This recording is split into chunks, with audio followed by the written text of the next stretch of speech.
તો ગાંધીનગરમાં સામાન્ય વરસાદમાં સચિવાલયમાં પાણી ભરાયા. સચિવાલયમાં પાણી ભરાતા તાત્કાલિક નિકાલની વ્યવસ્થા કરવામાં આવી. પાણીના નિકાલ માટે કર્મચારીઓ ગોઠવાયા. જનતા જળ ભરાવાથી ભલે પરેશાન, પરંતુ મંત્રી અને અધિકારીને કોઈ તકલીફ ન થવી જોઈએ. લોકો અને વીઆઈપીની સુવિધા વચ્ચેનો તફાવત સચિવાલયમાં જોવા મળ્યો, કારણ કે અમુક વિસ્તાર છે કે જ્યાં વરસાદ ઓસર્યાના 3-4 દિવસ પછી પણ વરસાદી પાણીનો નિકાલ નથી થતો. ત્યારે થોડા જ વરસાદમાં જો આ પ્રકારે સચિવાલયમાં પાણી ભરાતા જે પાણી નિકાલની કામગીરી હતી તેમાં લોકો જોડાયા હતા અને જે કર્મચારીઓ હતા તે પાણી નિકાલની કામગીરીમાં પણ ગોઠવાયેલા જોવા મળ્યા. ત્યારે આ મંત્રીઓ અને સામાન્ય જનતા વચ્ચેનો તફાવત સ્પષ્ટપણે સચિવાલયમાં જોવા મળ્યો.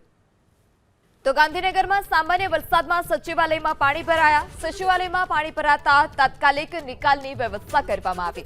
પાણીના નિકાલ માટે કર્મચારીઓ ગોઠવાયા. જનતા જળ ભરાવાથી ભલે પરેશાન, પરંતુ મંત્રી અને અધિકારીને કોઈ તકલીફ ન થવી જોઈએ.